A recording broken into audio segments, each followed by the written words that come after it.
ahí constantemente en la obsesión y en el rumiar, ¿no? De esos pensamientos.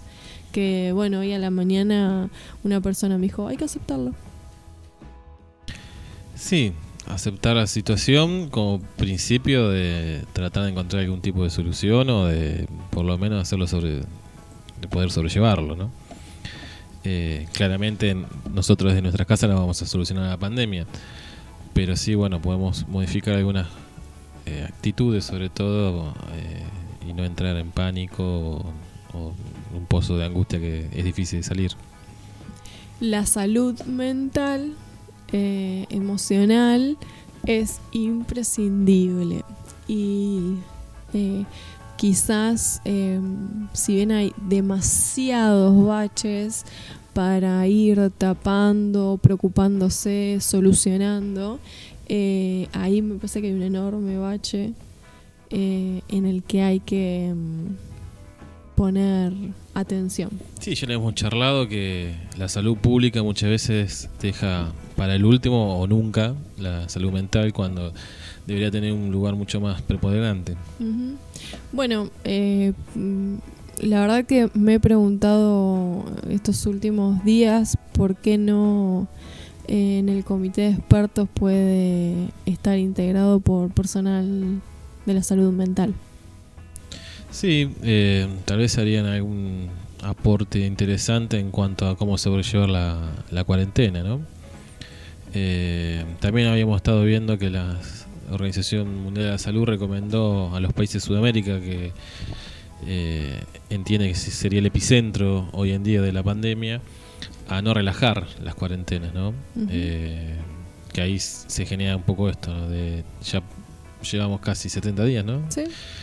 Pero a su vez estamos por entrar al momento más crítico, lo que haría muy difícil seguir flexibilizando o abrir la cuarentena. Uh-huh. Por eso ahí me parece que hay como una asignatura muy pendiente que no solamente es urgente ahora, sino que además va a seguir siendo urgente la salud mental, incluso cuando se empiecen a reabrir actividades y empiecen a decaer los casos de contagio y empecemos a salir de esto, porque si esto es traumático, la situación posterior es postraumática y además hay que volver a, hay que adaptarse a una nueva situación, un nuevo mundo. Y eso genera también mucho estrés, mucho agotamiento. Sí, sobre todo lo que venimos contando programa a programa, de que las perspectivas, lejos de ser positivas, ¿no? Una vez que pase la cuestión de salud, va a quedar la cuestión económica, que va a ser completamente tierra arrasada. Uh-huh. Bueno, supongo que hay un vinites que atravesarán la cuarentena con algunos síntomas emocionales que comparten y que han escuchado en un vinito, y esperamos que estas recomendaciones y otras que hemos conversado ya en el programa les hayan sido de utilidad, y que de ser necesario, siempre que nos lo hagan saber, volveremos a trabajar sobre el tema y le pediremos a personas que estén realmente capacitadas para hablar de salud mental que nos ayuden a sobrellevar la cuarentena. Bueno, nos había quedado una noticia el otro día que la habíamos nombrado pero no profundizamos, que las tenemos ahora, que es la crítica a la Internacional Progresista por parte de la Izquierda Diario, ¿no? Que es el organismo de prensa del PTS. No está para nada de acuerdo con la Internacional Progresista, porque dice que quiere salvar al Estado burgués. Y por ende al sistema capitalista. Exactamente. Bueno, va nombrando uno a uno los integrantes más sobresalientes de la Internacional Progresista y lo va tirando abajo. ¿Por qué no serían progresistas? Y va diciendo, ¿no? Porque la mayoría cumple alguna función pública en sus países y según el PTS no hizo lo que debería haber hecho en ese lugar, ¿no? por nombrar a Álvaro García Linera, que fue vicepresidente de Evo Morales, Varoufakis, que fue ministro de Economía durante la crisis económica en Grecia. ¿A quién más nombra? Bueno, Sander, obviamente diciendo que es parte del establishment. Está la actual ministra de Elizabeth Gómez Alcorta, de la Argentina, también cae en la volteada de la crítica a la Internacional Progresista. Parece que ninguna forma de Estado le vendría bien a los muchachos. No, lo que pienso es que lo llevo a comprender, así que si alguien puede dar luz sobre el tema y organizar un debate, por mí es más que bienvenido, pero lo que no logro comprender es que ¿qué se hace? ¿No? Si la Internacional Progresista no, porque está defendiendo al Estado burgués y ese Estado de alguna manera no revierte la situación del sistema capitalista y por lo tanto el obrero va a seguir explotado, bueno, todo lo que nosotros ya sabemos. ¿Qué? Digamos, ¿están las condiciones dadas para una revolución del modo de producción? No, de hecho critican posibles alianzas con sectores de centro-izquierda, como en el caso de Brasil, que dice que en un primer momento apoyan a Bolsonaro y ahora están en contra por las locuras que está haciendo, que eso es aberrante, ¿no? Hacer alguna alianza estratégica o táctica para ese tipo de cosas. A mí me suena a un purismo, sí, o a un nivel de exclusividad que es bastante difícil, ¿no? Me sorprende cómo dejan de lado ciertos teóricos marxistas. Por ejemplo, Nikos Poulantzas, que es un teórico del siglo XX, filósofo marxista, que se ha ocupado muchísimo por pensar al Estado desde una perspectiva marxista.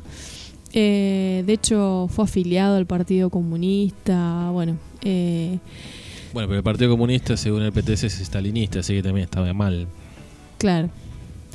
Pero digo, ¿cómo dejan de lado teóricos que nos dan ciertas señales para la organización de una nueva sociedad? En este caso, Poulantzas lo que plantea es que no hay manera de generar una transformación social si no es dentro del Estado. Porque él lo define al Estado como un campo estratégico de disputa, que por supuesto está atravesado por contradicciones y luchas hegemónicas, y que justamente es ahí donde hay que intervenir para generar procesos contrahegemónicos.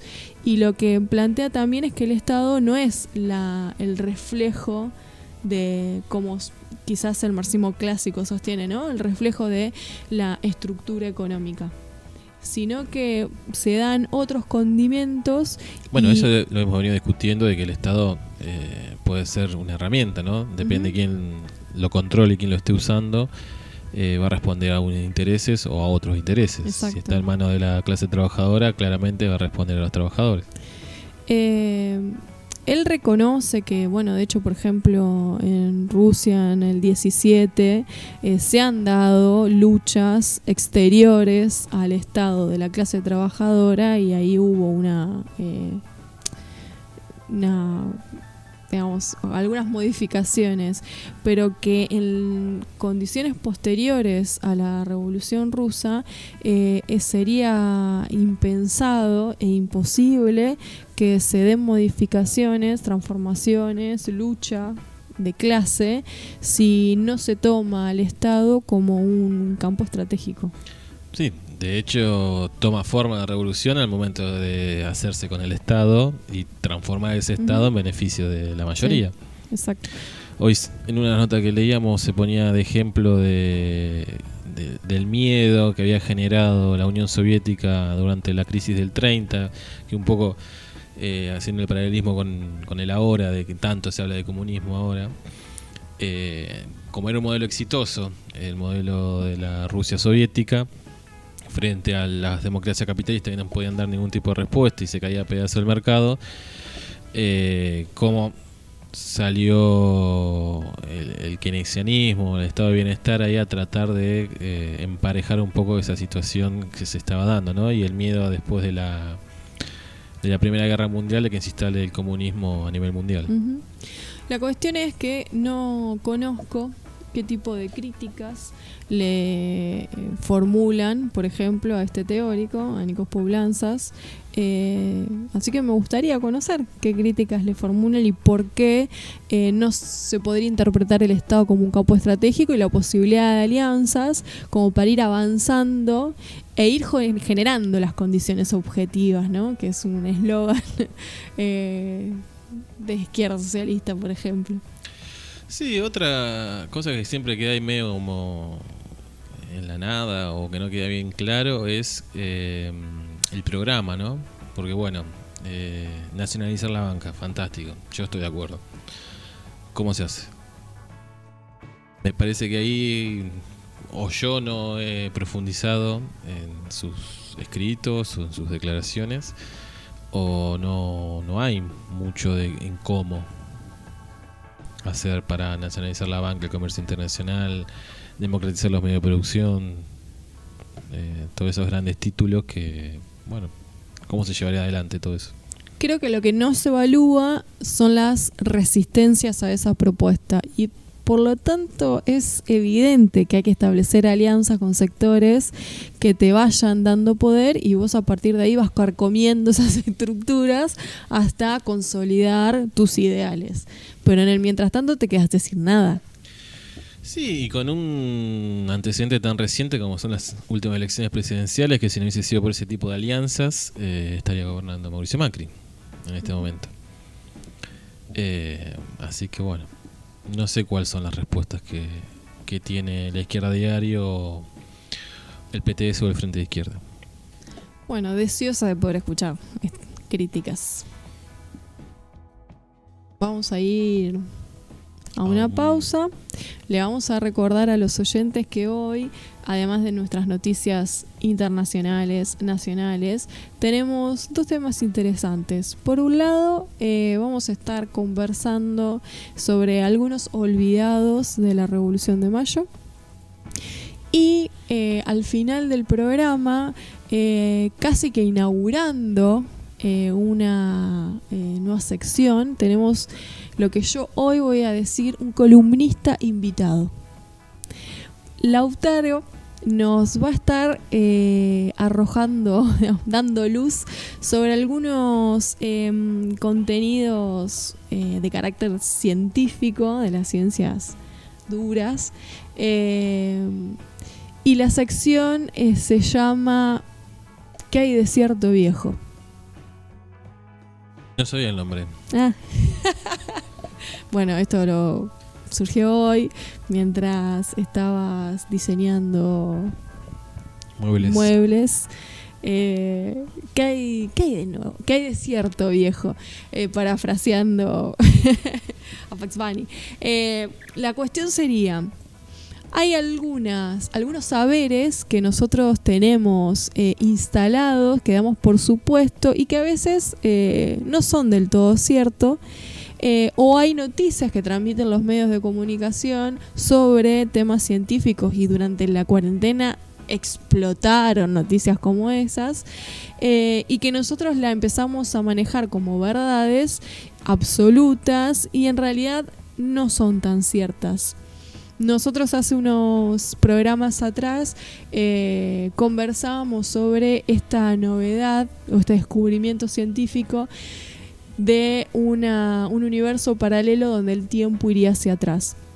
Así que para inaugurar esta sección que hay de cierto, viejo, le vamos a preguntar a Lautaro qué hay de cierto en esa noticia, para no andar, viste que hay un universo paralelo donde el tiempo va hacia atrás, e ir transitando nuestra vida con conocimientos lo más certeros posibles. Y seguramente sobre algún otro saber le vamos a preguntar. Bueno, estamos ansiosos entonces por escuchar al nuevo columnista. Vamos a escuchar ahora El día de mi suerte, de Mimi Maura, ¿no? Pronto llegará. El día de mi suerte. Los que lo sepan, lo cantan. Vamos.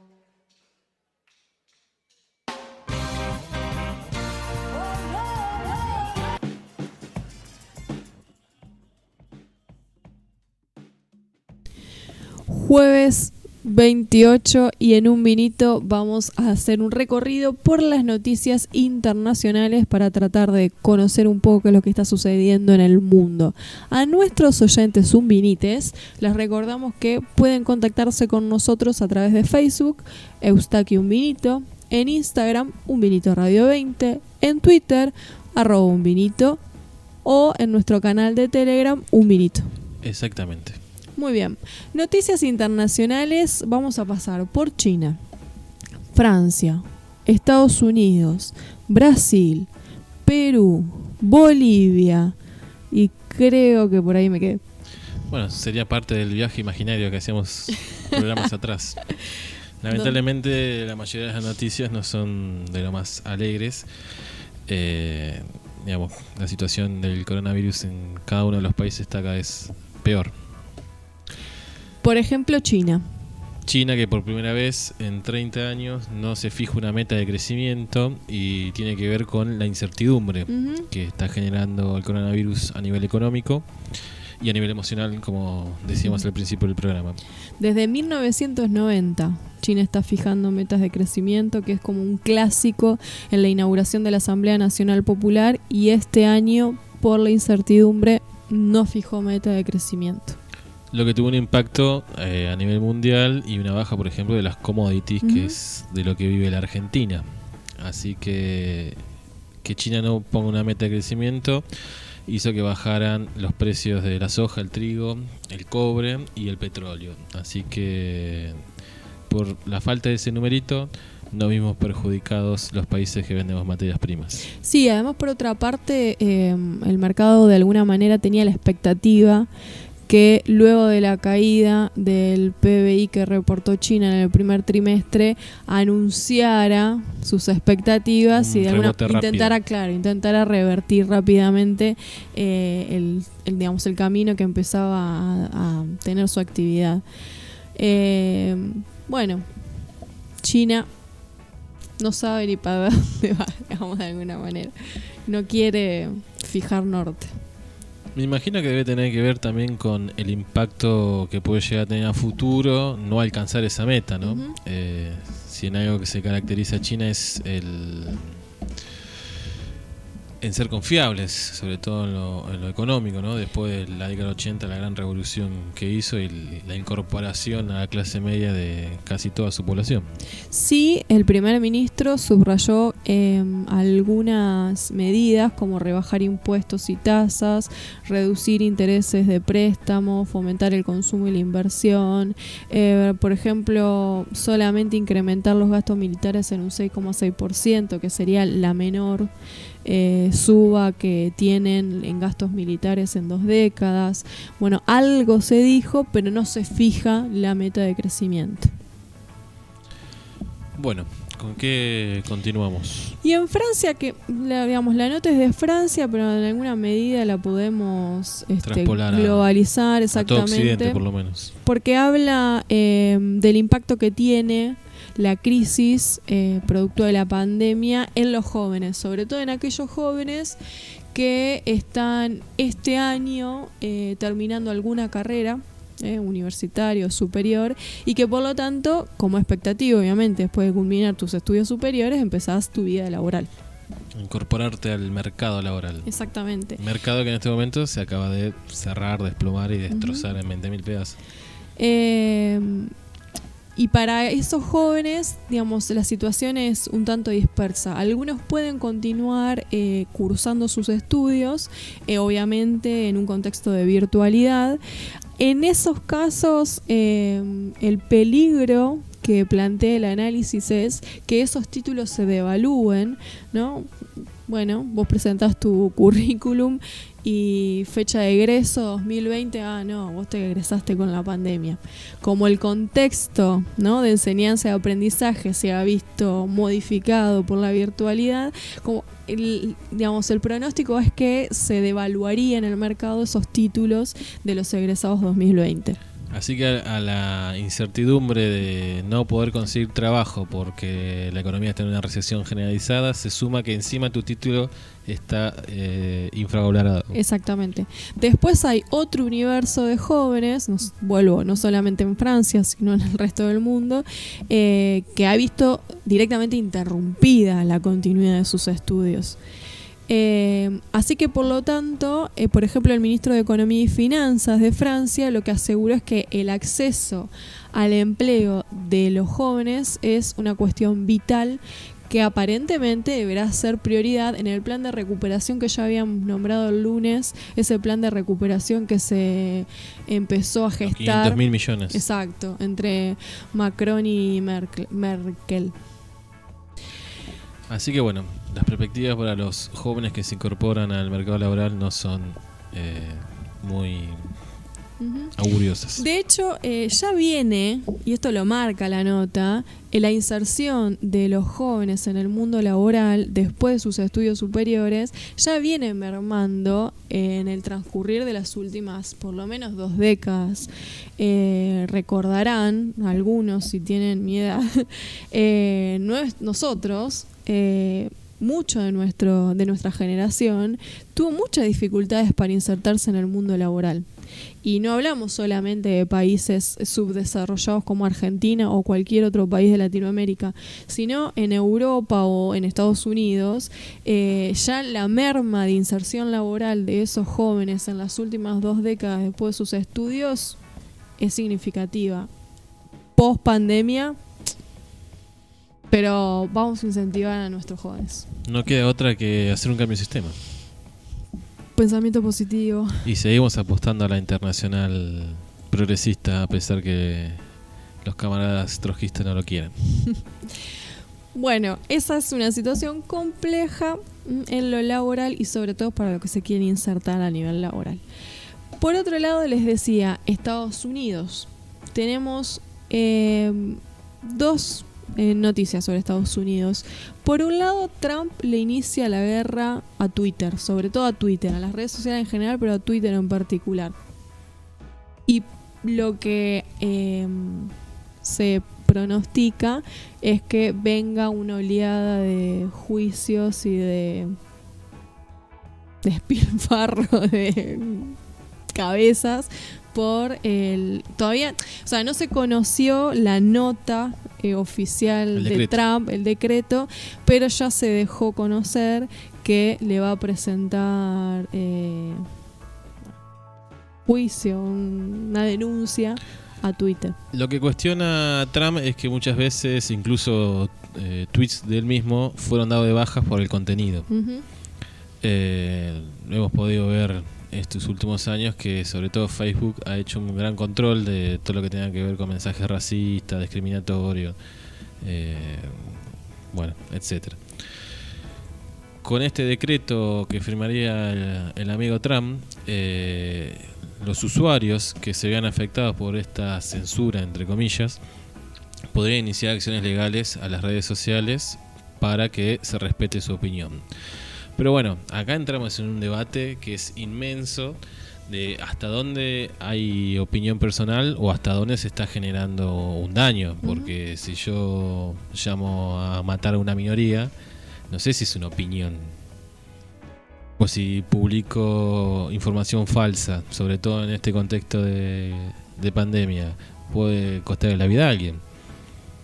Ese es el gran debate que se genera a raíz del decreto que que va a hacer, va a imponer Trump. Preocupado por la elección que tiene este año. Exactamente, como él tiene un discurso muy duro y sus seguidores también, entonces la excusa de Trump es que las redes sociales son demócratas y van a censurar a él y a sus seguidores para perjudicarlo y beneficiar al candidato demócrata en las elecciones de octubre. Lo que se pronostica es que se venga como una aluvión de juicios a las diferentes redes sociales y que esto de Biondini para ya largo. estaba contratando un abogado. Es un debate, porque creo que, bueno, no sé cómo judicial o legalmente están definidas las redes sociales como Facebook, Twitter, etcétera. Distinto a un medio de comunicación, como que ahí ya no, que es incuestionable, me da esa sensación. Pero en las redes sociales donde hay una aparente libertad de todos los usuarios y no hay una editorial que te defina como red social en comparación con un medio de comunicación, ¿no? Pero al mismo tiempo es un medio de comunicación colectiva. Claro. Entonces habría ahí que definir exactamente las posibilidades de una red social y si no, crear algún comité de ética, pero me parece que es muy difícil. Y es muy finita la discusión. Es como que puede ser utilizado para el bien o para el mal muy fácilmente, cualquiera de las dos cosas, tanto el decreto de Trump como la censura, vuelvo a decir entre comillas, ¿no? Sí. De las redes sociales. Digamos que cualquiera pueda decir cualquier cosa, no sé si está bien, pero que haya un instrumento que diga lo que está bien y lo que está mal decir en una red social, también es como hay un gris ahí que en mi caso me es difícil discernir qué lado pararme, digamos, el enojo de Trump de que hay ciertos tweets que se los dieron de baja por el contenido es lo mismo, vuelvo a insistir, es como que nosotros en un vinito diéramos todas las noticias. Uno hace una selección de noticias y dice esto se pasa, esto no se pasa, como cualquier espacio de comunicación. Por eso ahí no sé cómo está definido, si como un lugar de comunicación y Twitter tiene todos los derechos del mundo de decidir qué se publica y qué no se publica, y Trump seguirá estando enojado. Sí, no era el espíritu de las redes sociales, ¿no? De que, claro, que haya una editorial exacto. de plataforma. Sí, exactamente. Pero bueno, ante una lluvia de mensajes discriminatorios xenófobos, se tuvo que tomar medidas ante eso. Pero en este caso particular, bueno, veremos qué decide también la justicia cuando intervenga en la denuncia. Sí está teniendo problemas Estados Unidos por el asesinato de un afroamericano. Sí, de hecho hubo muchos Una disturbios, movilización muy incendios. enorme. Se prendió fuego la comisaría de los policías que Sí. asesinaron a este hombre afroamericano. Y hubo una movilización muy numerosa. Me imagino que se debe sumar el descontento por el tratamiento de la pandemia, la crisis económica y encima matan a una persona. Que es un lamentable clásico en Estados Unidos, la policía blanca sobrepasándose con la comunidad afroamericana. En este caso era George Floyd, tenía 46 años e incluso él mismo dijo cuando lo arrestaron no pudo respirar porque le estaba ejerciendo presión sobre la garganta. Sí, hay un video que policía. se observa bien en el momento en que le quitan la vida. Y lo asfixiaron. Un capítulo más de la violencia que vive Estados Unidos, no solo desde su presidente, sino también como sociedad, la carga violenta que sostienen a lo largo de los años. Bueno, ¿con qué seguimos? Papelón de Lenin Moreno. Sí, la verdad que yo lo tuve que ir a buscar porque pensé que era mentira, pensé que era una burla, pero no, era La cantidad cierto. de memes que salieron sobre lo de Lenin Moreno es impresionante. Le contamos a los oyentes, Lenin Moreno, Presidente de Ecuador, presidente de Ecuador, publicó un tuit, hablando de Twitter, publicó un tuit diciendo que dialogó con Angela Merkel y el tuit va acompañado de una foto en la que se lo ve a él y en la pantalla una foto de Merkel. Y pero se ve claramente que es el Paint o un programa de claro, imagen. es un no es una plataforma de videollamada. Exacto. Por lo tanto, bueno, obviamente fue criticado, fue objeto de burla por la pavada que hizo. Eliminó su tweet y volvió a publicar otro donde aclara que dialogó vía telefónica con la líder alemana y acompañó el texto con otra foto donde se lo ve a él cercano al celular en una clara intención de de llamada telefónica con Merkel, que seguro que también no es del momento, porque no deben haber capturado nada. Dijeron, ¿cómo hacemos para capturar este momento? Y pensar en la videollamada. Sí, después subió esa foto hablando por teléfono. Claro, exacto. Claro. Impresentable el presidente ecuatoriano. Y los tweets, los memes que salieron hacen a la noticia también. Lenin Moreno en una videoconferencia con su homólogo ruso y está en la computadora con Lenin. Hoy dialogué con Goku, esa es muy buena. Acabo de mantener una conversación con el general Eloy Alfaro. Está sumamente indignado por la situación del ferrocarril. Y el Paint. Es muy buena. Memes a lo loco hubo, Bueno, continuamos por Latinoamérica y tenemos que hablar de Brasil, que hoy registró más de 24.000 contagios, llegando a los 439.000. Ya estamos cerca del 500.000 de personas contagiadas en Brasil y casi 27.000 muertos. Y además en Brasil también hablábamos de Estados Unidos con la posibilidad de una catarata de juicios. En Brasil el máximo tribunal le declaró la guerra a la máquina de propaganda de Bolsonaro.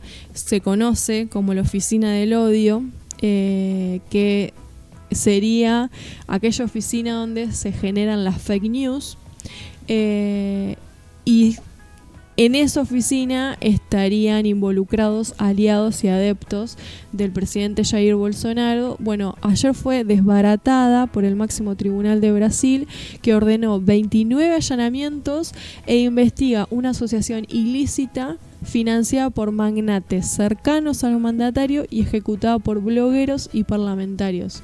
El juez del Supremo Tribunal Federal, Alexander de Moraes, ordenó los allanamientos que fueron ejecutados por la Policía Federal en domicilios de amigos de Bolsonaro, que forman parte de medios de ultraderecha brasileña, lo cual provocó la reacción de los hijos del mandatario, que la calificaron de inconstitucional y dictatorial en la medida. Bueno, de esta manera Brasil parece haber entrado, ya venía con bastantes rispideces institucionales, en una espiral de mucha tensión entre el máximo tribunal y el bolsonarismo. Se dieron a conocer algunos nombres, el juez en eso fue bastante laxo y dejó de dar a conocer algunos nombres, y los que están bastante involucrados, entre esos nombres es uno de los hijos de Bolsonaro. Bueno, ya el ministro de Justicia Moro, que había renunciado, supuestamente tuvo que ver con que quiso cambiar el titular de la Policía Federal. Que la Policía Federal no es como la Policía Federal nuestra, sino que se encarga de investigar hechos de corrupción, la política. E involucrados hay de todo: empresarios, dueños de gimnasios, humoristas, una gama bastante amplia de involucrados en la elaboración de las fake news en Brasil. Después, siguiendo con Latinoamérica, en Bolivia, José María Leyes fue aprehendido. José María Leyes es alcalde de Cochabamba. Y bueno, fue arrestado el miércoles en su domicilio porque lo están investigando por presuntas irregularidades en la adquisición de servicios de comidas para militares y policías en el marco de la cuarentena. Bueno, fue trasladado a la fiscalía, donde tuvo que prestar declaración, y le pidió misericordia a la presidenta Yanina Áñez y que por favor lo dejen tranquilo. Otro país con una delicada situación institucional desde antes de la pandemia. Sí, agudizado por el contexto pandémico. Esperemos que en agosto puedan tener las elecciones que se están reclamando y se empiece a ordenar de a poquito. tenemos noticias de Uruguay también, ¿no? Y en Uruguay no está todo tan tranquilo como nos quiere pintar TN. No es el mejor país del mundo. Ya no. Ya no. El próximo 4 de junio está decretado un paro nacional contra la ley de urgencias. La medida se va a llevar el próximo jueves 4 de junio. Va a incluir una movilización que se va a realizar de manera presencial en los alrededores del Palacio Legislativo en Montevideo. Pero por supuesto que también se puede participar de la movilización a través de las redes sociales o de distintas plataformas de manera virtual. El secretario general de la Federación Uruguaya de Cooperativas de Vivienda, Ayuda Mutua, Gustavo González, lo que manifestó es que están en contra de la ley de urgencias porque creen que es una ley que restaura el modelo neoliberal en su conjunto y además tiene cuestiones muy preocupantes para el conjunto del movimiento obrero, incluidos o por ejemplo los trabajadores cooperativistas como los que él representa, porque tiene varios puntos ahí. Por ejemplo, limita el derecho a huelga, que está recortado. Hay una serie de temas de seguridad, como impedir, por ejemplo, piquetes, movilizaciones. En fin, hay como una serie de medidas que coartan la libertad de expresión y de movilización del conjunto de los trabajadores. Bueno, fue la cuestión de la seguridad fue la base de la campaña del nuevo presidente uruguayo, así que está haciendo lo que prometió. No sé por qué se sorprende tanto ahora el ciudadano uruguayo de lo que hace su presidente. De cualquier manera, apoyamos a los trabajadores uruguayos, y bueno, esperemos que no se aplique, ¿no? Y veremos cómo es un paro nacional en medio de la cuarentena, si bien Uruguay está en un proceso de apertura. Sí, de hecho se va a hacer presencial, pero entiendo que para que no sea multitudinaria se da como la opción también por redes sociales. Bueno, veremos qué pasa en Uruguay. Una noticia un poco más alentadora que también viene de Latinoamérica es de Perú, a pesar de la situación que Perú está atravesando, porque están probando una vacuna posible contra el COVID-19 en alpacas. Es una vacuna diseñada en Perú que comenzó a probarse en alpacas después de haber tenido resultados satisfactorios en gallinas. Es decir que viene siendo estudiado, pero viene bien, digamos, los pasos previos fueron positivos. Bueno, bien por la comunidad científica de Perú, que lamentablemente está con 142.000 contagios y 4.100 muertos. Bueno, la nota da los detalles técnicos de en qué consiste la vacuna, pero bueno, la cuestión es que si los resultados terminan siendo positivos en alpacas, que es donde en los animales que ahora lo están probando, el siguiente paso ya es hacer la prueba en humanos, que por supuesto es un proceso largo de demostrar y de confirmar que la vacuna tenga efectos secundarios en el organismo. Pero es una buena noticia. La pregunta sería, ¿qué pasa si no hay vacuna? No solamente en Perú, en ningún lugar del mundo. Bueno, es una nota muy interesante de página 12. La verdad que genera de mucha más incertidumbre todavía de la que veníamos hablando. Pero bueno, hace el paralelo de por qué se podría encontrar una vacuna y por qué no. ¿Sí? Si queremos ser optimistas, tenemos que pensar que nunca se han invertido tantos recursos para obtener la vacuna contra esta enfermedad. ¿Sí? Nunca había existido una colaboración a nivel planetario para una investigación en temas de salud. Ese sería uno de los puntos que tenemos a favor para encontrar la vacuna. Las cuarentenas han provocado un enorme daño económico y social, así que todos los gobiernos tienen una necesidad imperiosa de encontrar la vacuna de la manera más rápida posible. El que encuentre la vacuna va a ganar mucha plata. Ese es otro incentivo y además cambiaría la geopolítica. Porque el que encuentre la vacuna va a tener una importancia, un peso ahí. Se va a convertir en el protagonista del nuevo mundo post pandemia. Apostemos por Perú. Y dentro de todas las opciones que hay más de 100 desarrollos. Vayamos por Perú. O por el nuestro también. O por el nuestro, obvio, sí. ¿Por qué es poco probable encontrar una vacuna? Nos plantea página 12. Nunca se desarrolló una vacuna contra un coronavirus. Ese me dejó helado. Ay, pero hay otros que también, ¿eh? Claro, pero si sea, nunca para mí- se encontró una vacuna contra un coronavirus, ¿por qué ahora sí? Sí, hay otros que tienen mucho más peso. Todos los argumentos por los cuales es muy posible que no haya vacuna que por los que sí, que vos acabas de comentar. El segundo punto, por qué es difícil encontrar una vacuna, es que los virus mutan. Ujú. Y ponen el caso de la gripe, que todos los años hay una vacuna nueva. Bueno, podría suceder exactamente con el coronavirus y que Ujú. todos los años tengamos que hacer una nueva vacuna contra el coronavirus. Otro de los antecedentes que tenemos es el VIH, que hace 40 años que se está investigando y aún no ha surgido, no ha aparecido esa vacuna. Y la vacuna que menos tiempo llevó en ser En la descubierta historia de la humanidad, ¿no? en la historia de la humanidad fue la vacuna que se desarrolló para las paperas, y para esa se necesitaron 4 años. Vayan pensando cómo van a organizar sus 4 años próximos. Y para la viruela, 28 años Ujú. tuvo de investigación. También que estamos en un momento del mundo de aceleración de los tiempos con la tecnología y la tecnología, básicamente. Ujú. Pero bueno, Pero si no hay vacuna, ujú, hay 3 escenarios posibles. En esta situación de incertidumbre, bueno, vamos a ir achicando esa incertidumbre, oyentes, y vamos a acotar lo que pueda llegar a pasar a futuro a 3 escenarios. Bastante bien. Primer escenario, no desarrollamos la vacuna. El virus sigue circulando indefinidamente, pero no se generan olas tan dramáticas como las que hemos vivido.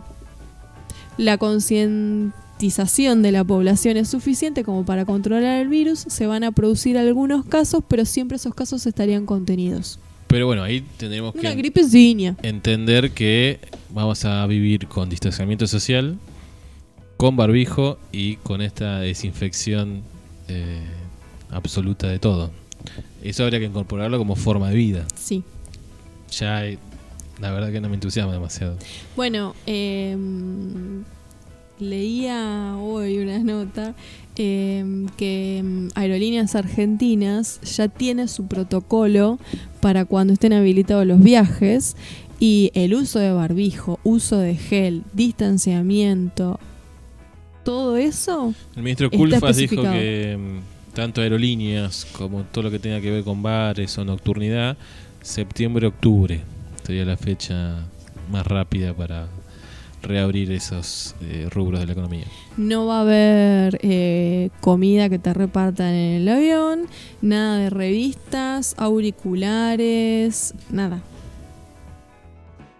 Te toman la fiebre. Si tenés que ir a Japón, más vale que te tome una pastilla para dormir, porque no Sí. podés pasar con nada. Exactamente. Bueno, escenario número 2. No desarrollamos la vacuna, el virus sigue circulando indefinidamente y sí se generan olas dramáticas de contagio. Este es un común escenario. Y tenemos que acostumbrarnos a vivir a confinamientos severos durante algunas semanas todos los años. ¿Te imaginas? Bueno, un apocalipsis directamente sería eso ya, ¿no? Ay, pero por el amor de Dios, que apocalipsis más eterno. Como dijo hoy en la mañana, matémonos todo y listo. Y yo creo que puede llegar a provocar algo de ese estilo. ¿Ven por qué la salud mental es fundamental? Está bien que el ser humano se acostumbra a casi todo, ¿no? Pero se me hace difícil imaginarme que toda la población del mundo por etapas vaya teniendo encierros durante años. Escenario número 3. No desarrollamos vacuna, el virus sigue circulando indefinidamente, pero sufre alguna mutación que lo convierte en un agente mucho menos letal, que es una particularidad muchas veces de los virus, porque si se convierte en un agente muy letal, su huésped se muere y por lo tanto no le conviene al virus. Entonces iría disminuyendo en letalidad y bueno, vamos a convivir con Como el coronavirus. resfrío, gripe. Exactamente. Bueno, Sería el mejor escenario. El escenario 3 Vamos por el 3. el que elegiríamos, ¿no? Me imagino que la mayoría también. Bueno, cerramos las noticias internacionales. Con estos escenarios vamos a una pausa. Bueno, vamos a escuchar una canción y ya volvemos con la información de nuestro país.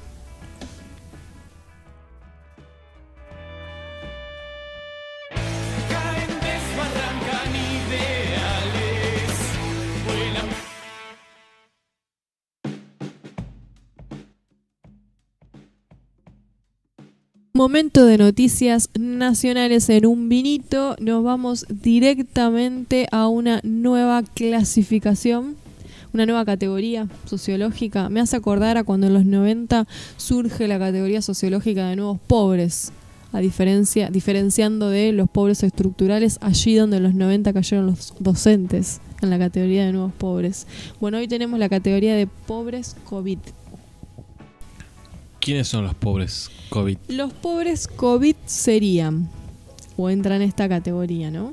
Todos aquellos que antes de la pandemia, por ejemplo, podían solventar los gastos de alquiler, impuestos, incluso pensar en vacaciones, y que hoy, producto de el desempleo o la imposibilidad de trabajar y de tener ingresos. Sí, en su mayoría serían cuentapropistas, ¿no? Exacto. Peluqueros, Masajistas, mozos, cocineros, remiseros, recepcionistas, empleados de comercio, gimnasios, los profes de gimnasios, hasta DJs, dice la nota, digamos, todos aquellos que son trabajadores independientes. La clase meritocrática, que se esforzó y logró tener un ascenso social. Uh-huh.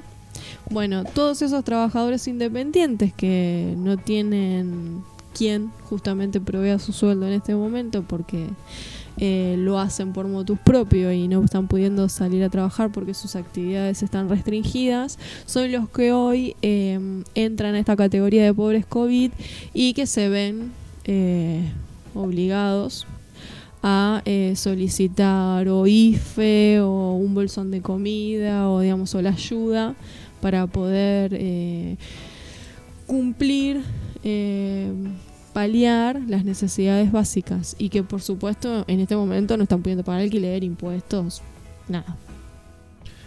Y lo más llamativo de la nota o de la encuesta es que eran personas que estaban muy en contra de las ayudas sociales del Estado. Uh-huh. De hecho, la nota aclara que eran espectadores, digamos, sería el voto que podía convocar el propio Macri o Sergio Massa. Y bueno, sin embargo ahora se encuentran al lado de los pobres y de la clase baja, donde siempre estuvieron, pero habían imaginado que no. Sí, es una particularidad de la clase media, ¿no? En realidad ser una clase trabajadora, por lo tanto tan explotada como los sectores populares, pero sin embargo en su sentido común no se asemejan, ¿no? O se distancian y no quieren, además de ninguna manera, tener alguna similitud con los sectores populares. Una particularidad clásica de la clase media. Bueno, ahora se podría decir que las condiciones objetivas tal vez se agudicen, ya que hayamos estado hablando de las izquierdas, porque sería como una toma de conciencia de clase forzosa. No sé si se traduce tal cual, pero bueno, podríamos tener la esperanza, por lo menos. No quiero arrebatarte esa esperanza, pero es digamos, tienen que tomar conciencia de que su situación de desempleo y de pobreza es producto de un sistema económico, y yo me inclino más que son los que por ahí se movilizan pidiendo trabajo y diciendo que esto es producto de la pandemia. Y sí, no, la pandemia agudiza algo se venía cayendo. Sí, situaciones de irregularidad laboral que si bien lo venían solventando, también convengamos que son trabajadores muchas veces que están en una nebulosa. Sí, de hecho la nota también aclara que son cuentapropistas o emprendedores, como le gusta decir el gobierno anterior, por una cuestión de necesidad, Exacto. porque quedaron fuera del mercado de asalariado, entonces Ujú. tuvieron que buscarse una Exactamente. forma ingeniosa de vivir. Pero bueno, ojalá que esto haga mella sobre la construcción de las condiciones objetivas. Pero Bueno, tengamos esperanza de que una porción por lo menos de todas estas personas, que la verdad la está pasando muy mal, debe ser muy angustiante tener cierto nivel de vida y ahora verte completamente tus ingresos diezmados y tener que ir a recurrir a una ayuda social. la Unión de Trabajadores de la Tierra, bueno, está como alimentando de alguna manera a todos los residentes de Villa Azul. El Ministerio de Desarrollo de la Comunidad de la Provincia de Buenos Aires le compró alimentos directamente a la Unión de Trabajadores de la Tierra. Me parece una buena actitud. Sí, y que podemos dar fe por haber Consumido. y seguir consumiendo Ujú. los productos de la Unión de Trabajadores de la Tierra, de que son de excelente calidad. 21.000 kilos de verdura le proveyeron a Villa Eso es lo Azul. que donaron. Después Exactamente. hubo una compra por Después parte hubo del una Estado. compra. Ujú. Así que bueno, si Bueno, hay quieren... un modelo concreto, alternativo de producción Sí, al sistema capitalista. Y exactamente. lo tenemos a 30 kilómetros. Sí. Si alguno está interesado en sumarse a la compra de la Unión de Trabajadores de la Tierra, nos puede contactar y le decimos cómo hacerlo. Tenemos contacto con representantes. Ujú. Pero sí, es una alternativa de producción, claramente, porque son familias de quinteros que además que tienen toda una filosofía y política de una agricultura sin sustentable y sin usar ningún componente químico, ¿no? Y sobre todo también hacen hincapié en el precio justo, ¿no? En lo que vale y no en el abuso de los intermediarios o en el afán de la ganancia absoluta, ¿no? De cada vez seguir teniendo más.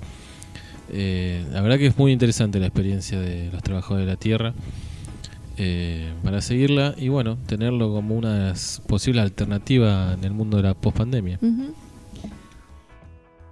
Bueno, casi 9.000 espacios se están generando en cementerios porteños. Esto, qué linda noticia. Bueno, lo que dice la noticia. Hay que prevenir. Sí, hay que prevenir y hay que reconocer, muchachos, que probablemente, si el pronóstico es certero, va a haber muchos fallecidos por coronavirus y que hay que hacer lugar. Así que están previendo esa situación y se están generando nuevos lugares, por ejemplo en el cementerio Chacarita, Flores.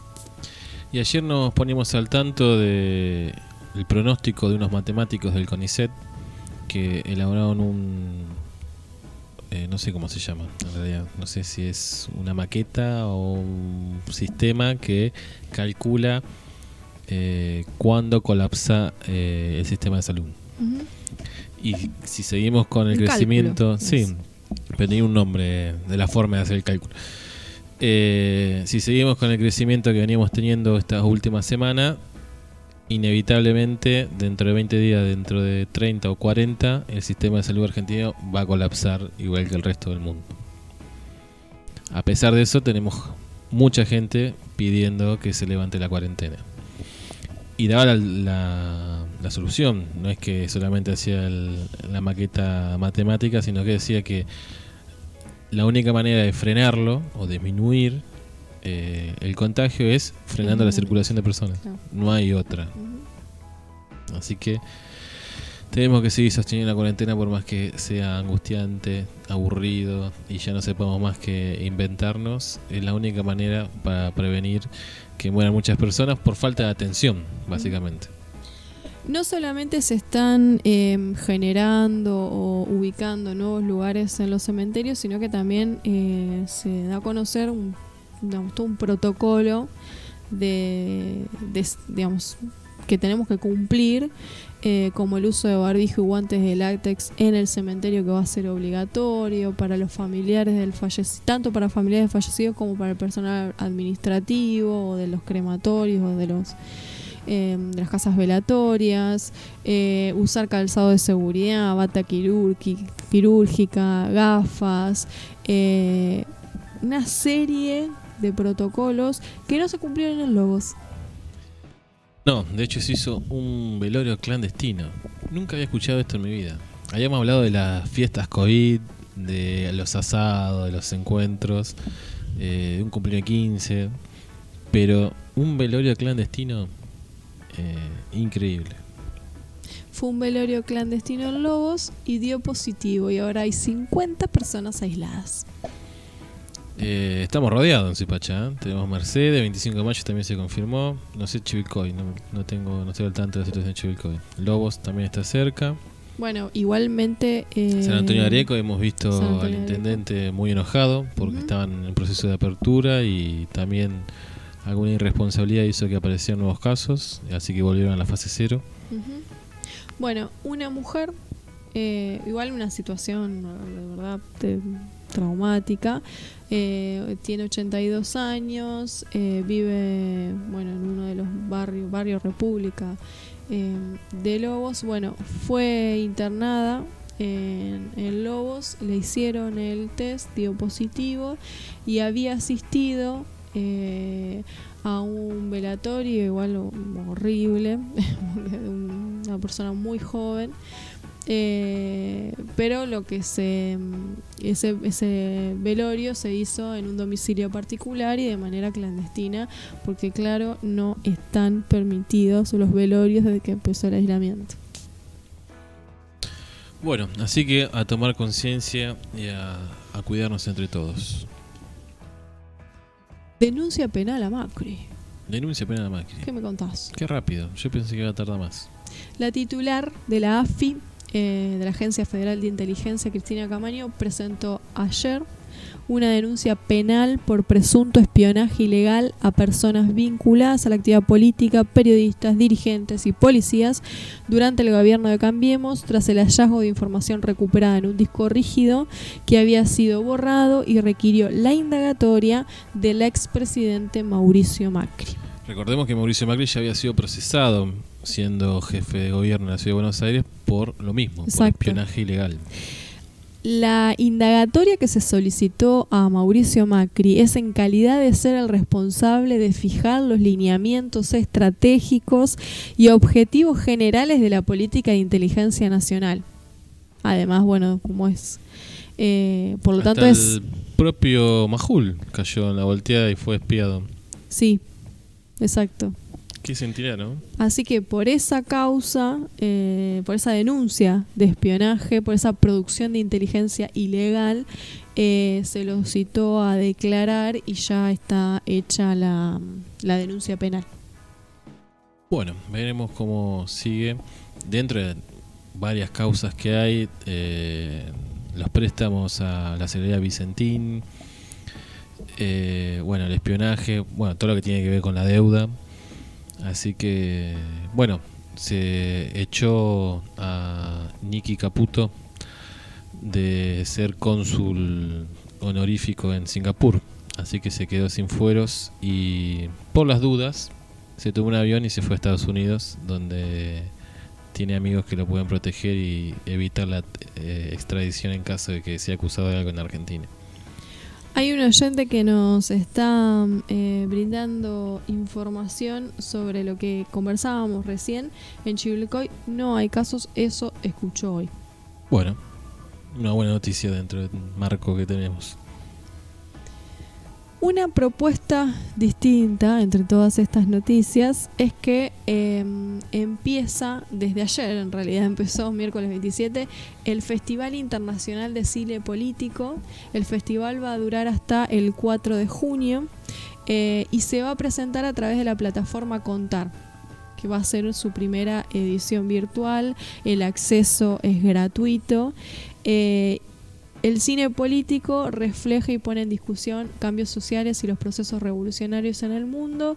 Y Y bueno, obviamente los responsables del festival lo que decidieron es sumarse a la plataforma pública argentina, y así que vamos a poder tener acceso en la plataforma Contar. Ahí está, bueno, hay una serie de películas tanto internacionales como nacionales que se van a pasar en el festival, así que es una propuesta interesante para hacer esta semana. Estar pendientes del festival. Bueno, me parece bastante interesante para traerles en esta sugerencia de hacer actividades distintas para no pensar tanto. Podemos acceder a la plataforma Contar y deleitarnos con el Festival de Cine Político. Bueno, después consultaremos a nuestro especialista en cine, el profesor Liera, si pudo acceder a alguna de las películas del festival y que nos cuente la impresión de esta iniciativa, que justo se estaba comunicando y está positivo, y me gusta la actitud positiva que tiene. Y nos decía, con respecto a lo que hablamos al principio del programa, que este trauma de digestión lenta, lo bueno de eso es que nos permite ir acomodándonos y procesando y preparando la nueva salida al mundo que se está yendo, ¿no? Él usa la frase de antiguo reciente mundo. Muchas gracias, me gusta, porque lo único que veía yo era lentitud, parsimonia, una pesadez enorme. Eso puede ser una oportunidad. Exacto. Bien, muchas gracias, muchas gracias. Bueno, nos vamos a ir a una pausa.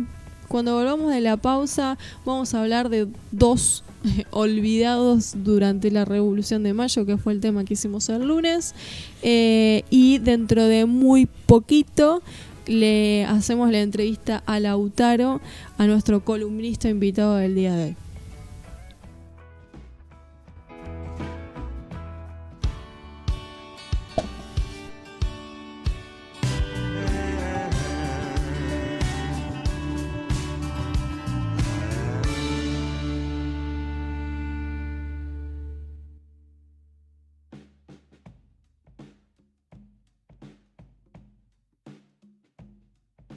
Volvimos de la pausa y en esta oportunidad vamos a estar conversando sobre algunos olvidados de la Revolución de Mayo. Y hablando de olvidos, no dijimos las cifras de hoy de la pandemia en Argentina.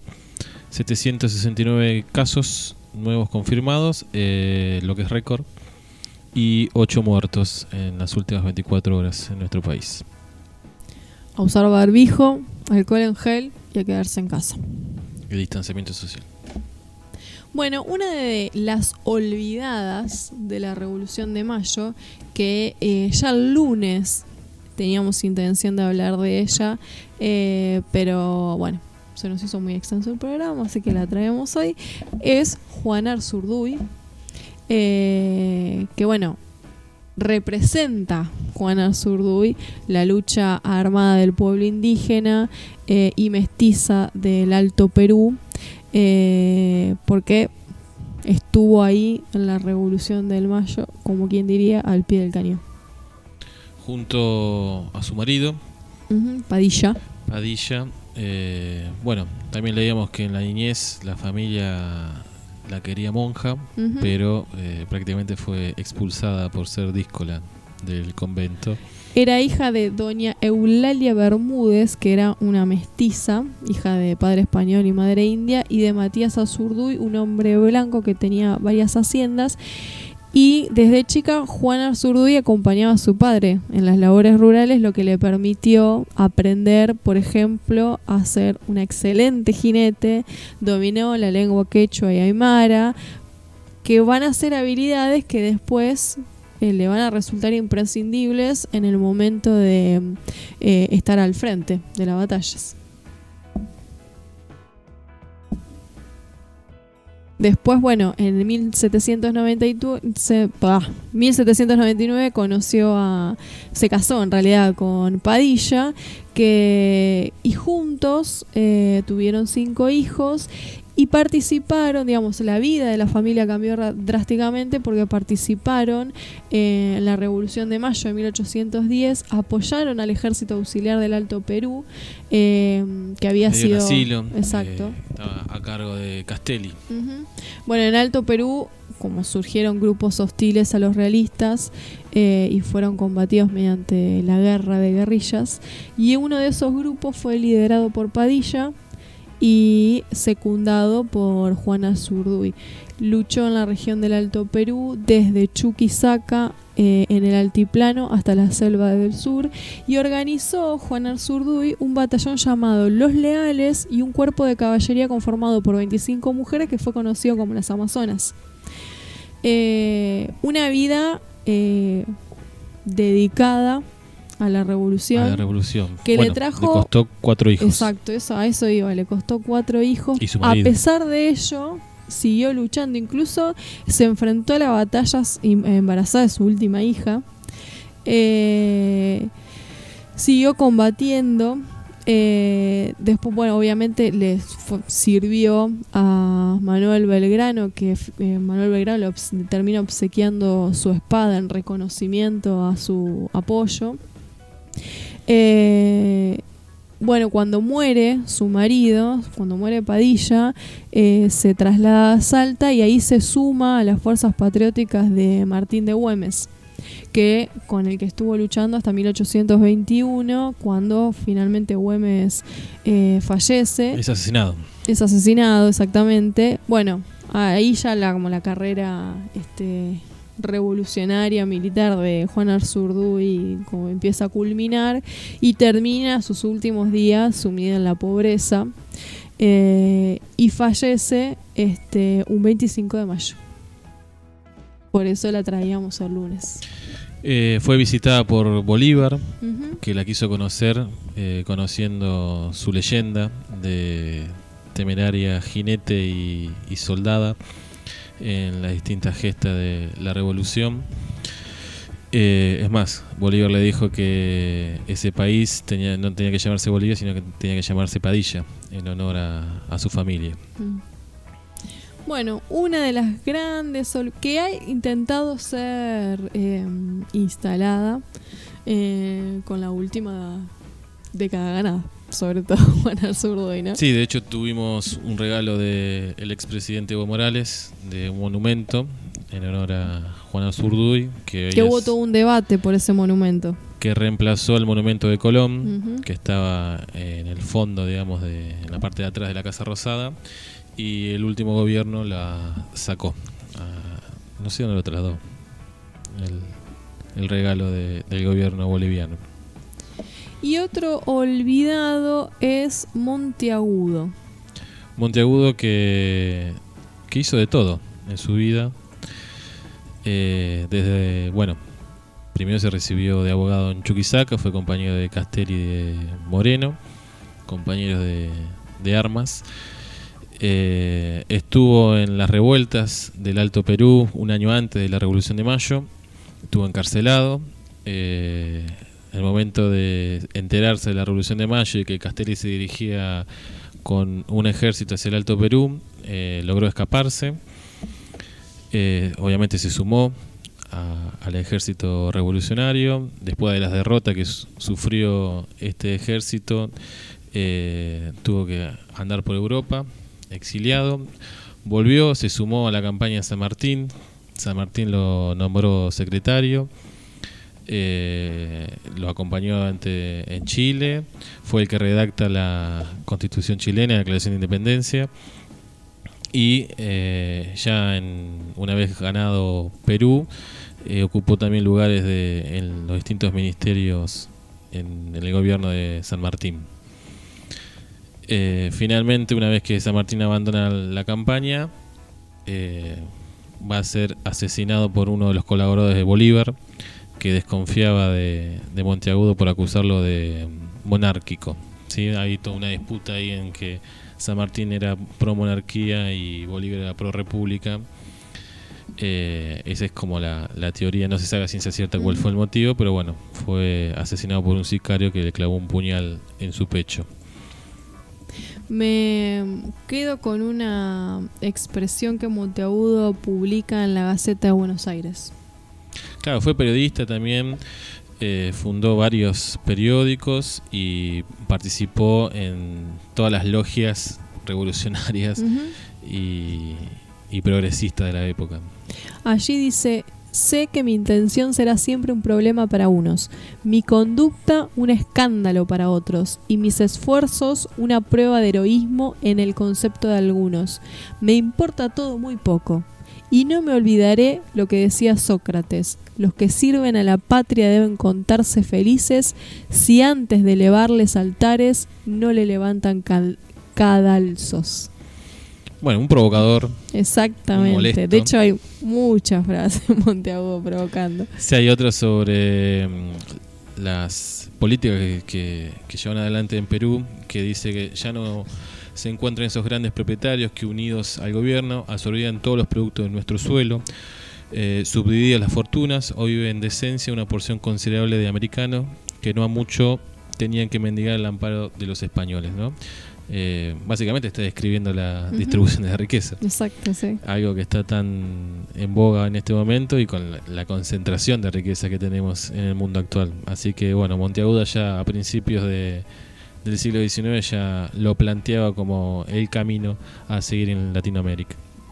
Una versión bien marxista antes de Marx.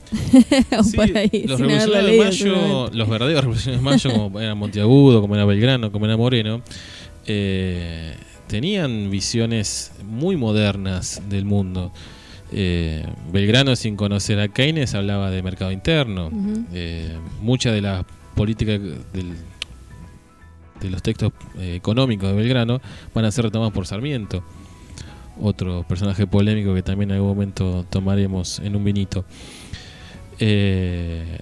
Hablaba de la igualdad de los nativos con los criollos, con los españoles, Belgrano. Y esa igualdad no era solamente una igualdad jurídica, sino que era una igualdad material. Y hablar de las colonias agrarias, ya plantea la cuestión del peligro del latifundio. Realmente eran visionarios, y creo que de tan adelantado que eran en su época, generan algún miedo, como se hacía cargo Monteagudo, y por eso también fueron traicionados y en el caso de Monteagudo asesinados y en el caso de Belgrano olvidados. Bueno, un breve repaso por algunos olvidados de la Revolución de Mayo que nos había quedado pendientes del lunes. Bueno, estamos de vuelta a corto de tiempo, así que vamos a otro tema.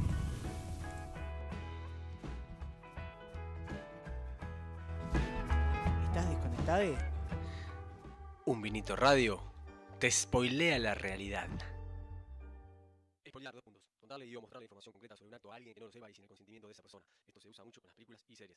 Un vinito entiende la realidad como un concepto relativo y no...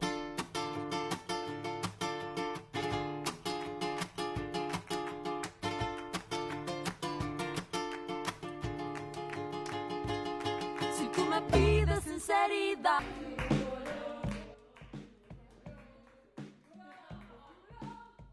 Efemérides en un vinito. Cuando culminemos con las efemérides, tenemos a nuestro columnista invitado, Lautaro, que nos va a estar dilucidando algunos dilemas científicos y respondiendo a la pregunta: ¿qué hay de cierto, viejo? Nada resulta más engañoso que un hecho evidente. Qué columna que tenemos, ¿eh? Pero bueno, nos traen hoy las efemérides. Quiero enviarle un saludo y un reconocimiento a todas las maestras jardineras, porque hoy celebran su día. Admiro a las jardineras. Yo más. Por la paciencia de sostener día a día tantos niñes tan pequeños. Me encantan los niños, pero de a uno, digamos. En esas salitas numerosas que tienen, no. En 1950, Rosario Vera Peñalosa fallece en La Rioja a los 77 años de edad. Era una educadora que en 1900 fundó el primer jardín de infantes del país. De hecho, una calle del barrio porteño de Puerto Madero lleva su nombre. Y por este motivo se celebra el Día, ¿no?, de los Jardines de Infantes y el Día Nacional de la Maestra Jardinera y de los Jardines de Infantes en memoria de esta educadora riojana. En 1938 nació Leonardo Fabio. Cineasta, cantante, De todo. gran artista peronista, ¿no? Filmó 30 películas, entre ellas la famosa Nazareno, Cruz y el Lobo, y grabó 19 discos. Tiene una trayectoria artística formidable, Leonardo Fabio. Muy amplia. Uh-huh. Y además traemos a nuestras efemérides de hoy. Hoy se cumplen 15 años de los inicios de la campaña del aborto legal, seguro y gratuito.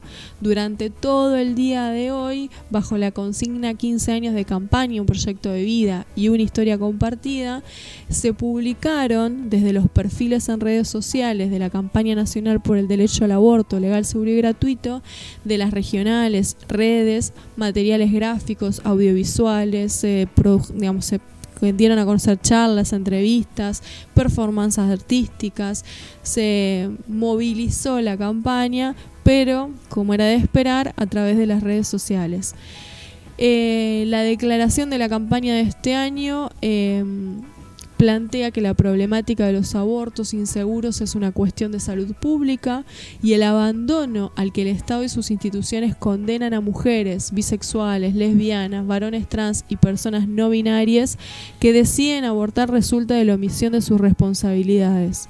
Señala la campaña por el derecho al aborto legal, seguro y gratuito en su comunicado y continúa: por eso, cuando se produce una muerte como consecuencia de una criminalización desigual, constituye un femicidio de Estado, sobre todo tras el rechazo del Senado a la sanción de una ley que les hubiera otorgado protección el 8 de agosto del 2018 tras un debate social y parlamentario de meses, agregó el texto. Y continúa diciendo: el aborto legal es una deuda de la democracia y una emergencia social.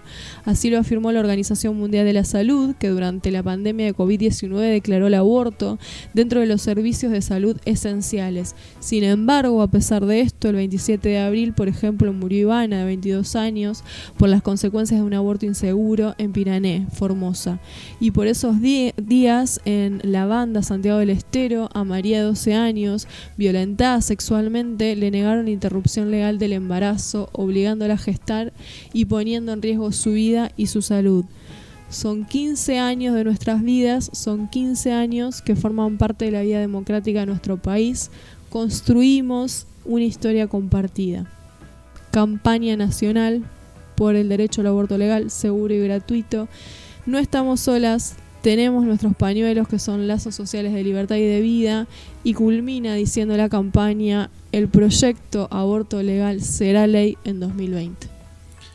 Bueno, a raíz de esto el profesor Lías nos pasaba la dirección de un Instagram, que es Suipacha Verde, que también se encarga de esta campaña que cumple 15 años y en el que se encuentra una encuesta que están haciendo sobre el transcurso de la vida cotidiana de las mujeres en Suipacha. Así que ya lo pueden buscar en el muro del Facebook de Un Vinito, y si no, la buscan directamente en Instagram, suipacha.verde. Muy bien, vamos a una pausa y cuando volvamos en el último bloque, nuestro columnista invitado del día de hoy.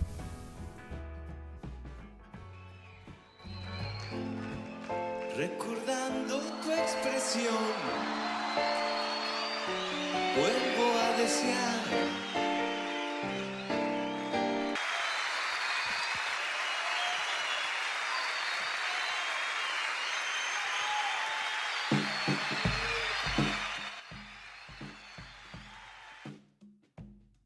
Último bloque en Un Vinito y tenemos a nuestro columnista invitado por fin, que se hizo esperar, Lautaro. ¿Cómo estás, Lautaro?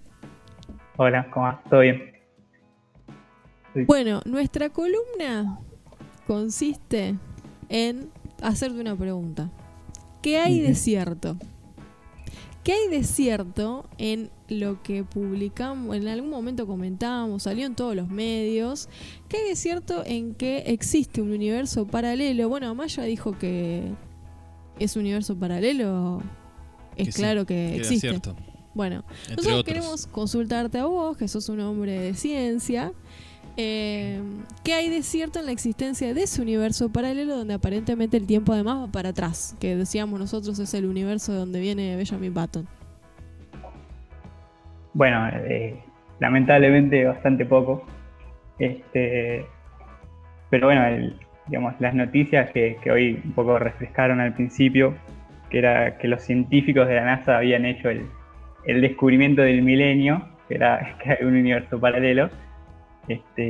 Nada, es falsa. De hecho, cuando la estuve viendo, vi que era del 2018. No sé por qué hace una semana varios medios de comunicación la levantaron, no sé cuál es la explicación. No me digas que es para distraernos de la pandemia. Eso es lo que pueden hablar en otro programa.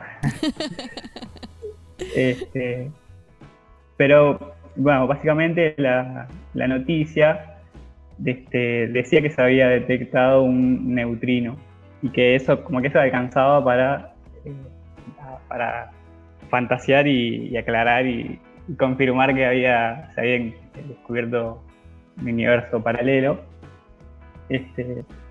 Que bueno, por ahí para explicar bien qué es lo que se está haciendo, que es un experimento real que se llama ANITA, que es básicamente un conjunto de antenas en la Antártida que está para detectar radiaciones cósmicas, que son justamente partículas subatómicas de alta energía, entre ellas los neutrinos, por ejemplo,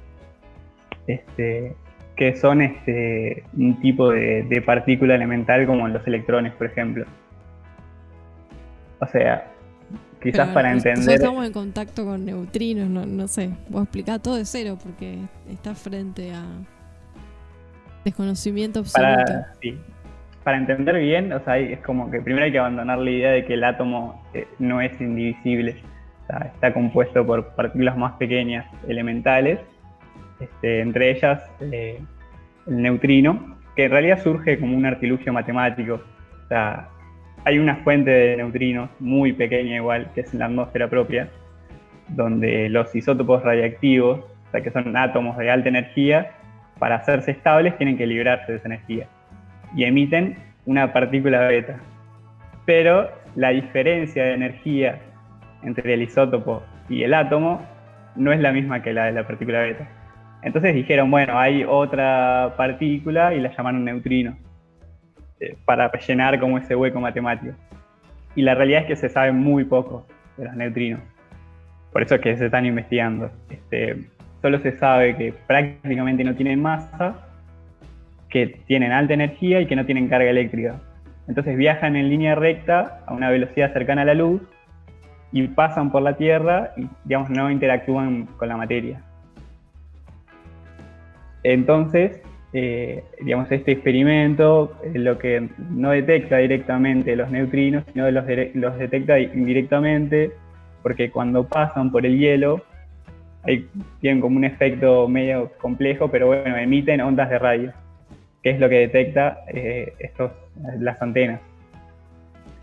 Entonces, bueno, ANITA lleva desde 2006, creo que leí, desde 2006 hizo 40 detecciones. Pero esas 42, que son como más especiales o raras, porque parecían indicar que no era que el neutrino venía del espacio y pasó por el hielo, sino que era al revés, o sea que salía del interior de la Tierra y como que se emitía desde el hielo, como o sea, una de las hipótesis más como locas, digamos, era esto de que es como un vestigio del universo o este antiuniverso donde el tiempo va al revés.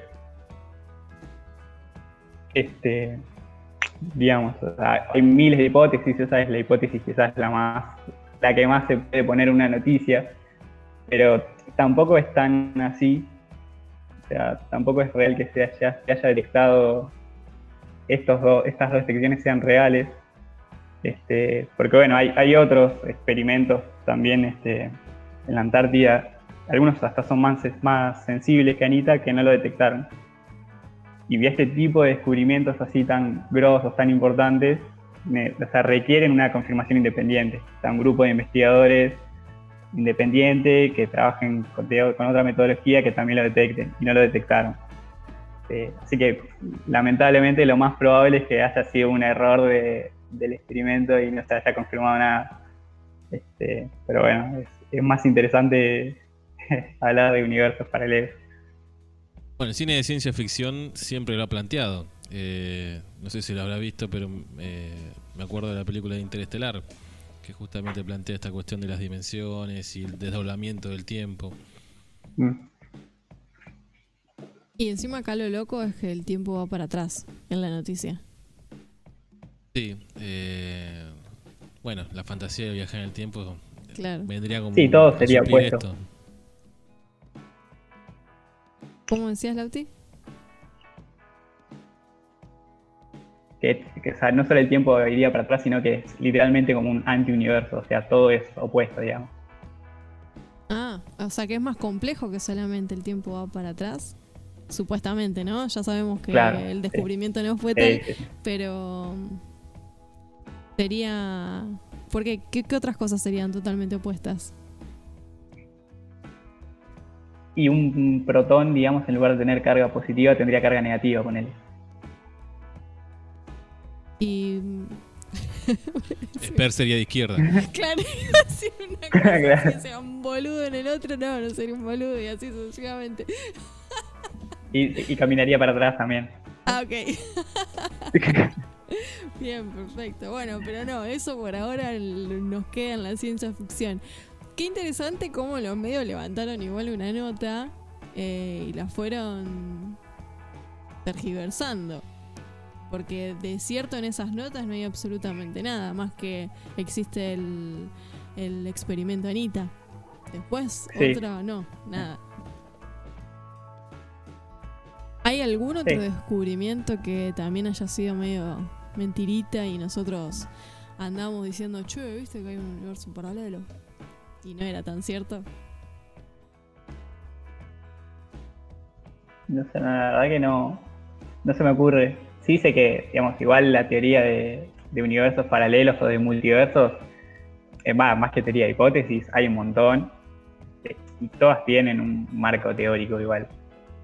De hecho, la recomendación que iba a hacer iba por ese lado. Ah, bueno, te escuchamos seriamente. Porque, a ver, es una recomendación entre comillas igual, porque es un libro que no leí, pero se llama Universos Paralelos, que es un libro de divulgación científica de Michio Kaku, que es un genio, es una eminencia, y el libro no deja de ser especulaciones, pero es preferible leer especulaciones de un genio que Que de de Infobae. Claro. Sí. Así que bueno, si alguien ¿Y está ese libro interesado. es de fácil acceso? Y como todo libro de divulgación No. suelen ser caros. Ah, ok. No hay muchas editoriales que los editen. No es como Darío Investigar, Z a que... ver si lo encontramos. Hoy encontramos el de CISEC, pandemia. Así que también si algún oyente Bueno, quiere yo somos leer del el área de CISEC. ciencias sociales. Pero bueno, acá la autora que es de las ciencias naturales exactas nos recomienda. Y no hay ningún, qué sé yo, video en YouTube más vale donde lo podamos escuchar, además del libro. La explicación que hice yo. Sí, no, Yo no vi la un video. explicación que hiciste vos, el Sí. libro que vos el científico que vos nos Autor. recomendaste, el autor. Seguramente, o sea, es medio Carl Sagan, o sea, aparece mucho en History Channel, por ahí debe haber especiales seguramente. Ah, bien. Es un divulgador grosso bastante. Y después, en realidad, bueno, aprovecho también como otra recomendación. Yo miro mucho un canal que se llama Datum Blog, y hay un video donde habla del libro, y lo recomiendo. Así que por más que sean especulaciones, aunque el de Anita no arrojó ninguna verdad sobre la posibilidad de un universo paralelo, ya el mundo científico está investigando, preocupándose por el tema, digamos. Ocupándose sería el planteo. Sí, hay cosas que todavía no hay explicación y que está el hueco, digamos, para que haya todo tipo de hipótesis y especulaciones. Igual, bueno, es difícil derribar un paradigma tan grosso como el del Big Bang. O sea, suponer que en el Big Bang se quedan 2 universos, digamos, jodería bastante, una teoría muy grosa. ¿Pero esto sería complementario o echaría por tierra la teoría del Big Bang? No sé cómo no, la jodería bastante. Sí. Por eso no tiene tanto lugar. En el campo científico y menos en científico, comprobación, ¿no? Claro. Bueno, pero igual, a ver, ya que es por ahí, háganmelo saber, pero bueno, ya está. La teoría del Big Bang ¿es especulación o está comprobada científicamente? O sea, ¿es una teoría o es una comprobación científica? No, eso es una teoría, pero no es lo mismo, igual, nada se comprueba científicamente igual. El Big Bang es un ejemplo igual de una teoría con un marco teórico muy grosso, pero se han hecho descubrimientos empíricos. Que le dan sustento. Claro. Bueno. O sea, uno de esos descubrimientos es quizás hasta se puede explicar con un ejemplo cotidiano, que es la extrapolación del efecto Doppler. Efecto. Ejemplo cotidiano, desarrollo. No, viste cuando vos por ahí escuchás, no sé, el camión de bomberos que se acerca y vos escuchás la sirena más aguda. Cuando se aleja la escuchás más grave. Eso es el efecto Doppler. Como lo que emite la onda, en este caso la onda de sonido, si está en movimiento, vos percibís distinto cuando se acerca que cuando se va. Bueno, esto mismo se puede ver en las galaxias. Si vos mirás la galaxia más lejana, en 1990 ponele, tiene un color, y si vos la mirás en 2020, tiene un color más rojo. O sea, como que hay un corrimiento de la longitud de onda. Demostrando entonces que están en movimiento y que se están alejando, o sea, que se está expandiendo el universo. Bien, va. Se está expandiendo. Exacto. Claro. Bueno, hoy igual Claro. hubo noticias esta semana de que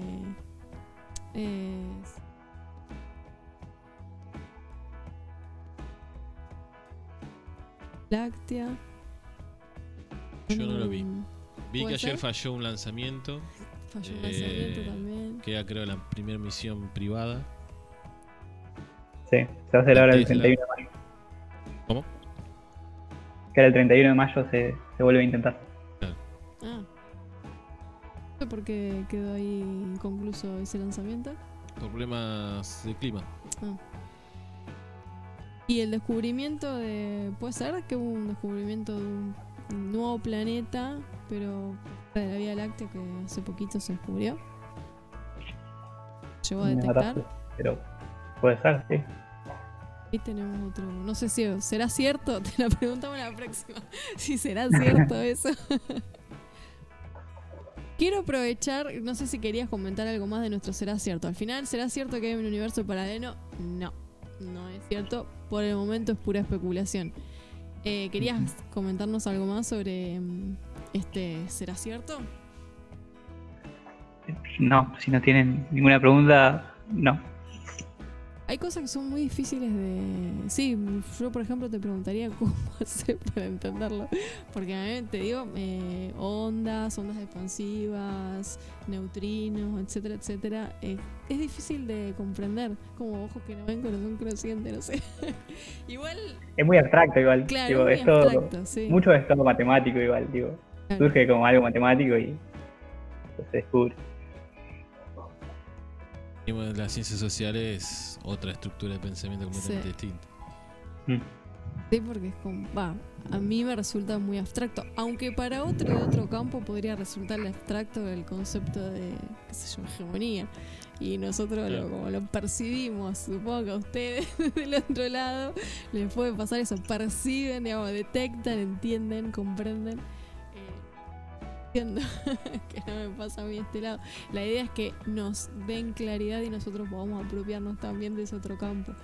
Quería aprovechar tu presencia para hacerte una consulta sobre porque le contamos a los oyentes que el autor es un estudiante, muy buen estudiante de bioquímica, y queríamos aprovecharte para consultarte sobre los cuidados que tenemos que tener de higiene con el COVID-19.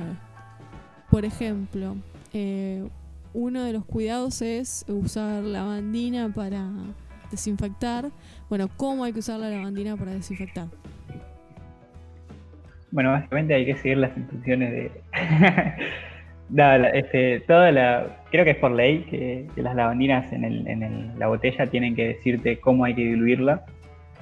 Eso es súper importante. Por ahí es medio antiintuitivo. Vos pensás que si lo usás directamente la botella más concentrada es más fuerte el efecto, pero no es así. O sea, vos no te venden, la lavandina que te venden así nomás no tiene agente activo. La tenés que diluir y la tenés que diluir bien. Eso. Después cualquier cosa que quieras desinfectar antes tenés que limpiar. Y después pasás la lavandina. O sea, primero hay que limpiar y después desinfectar. Por lo general, sí. La idea es esa. No es rocío directamente con lavandina o alcohol diluido. No, eso no. Eso no tiene sentido, de hecho. O sea, tenés que fregar bien, tenés que dejar que actúe, no sé, unos minutos. Estamos haciendo todo mal, Maldonado. A ver, paso por paso, todo lo que hay que hacer.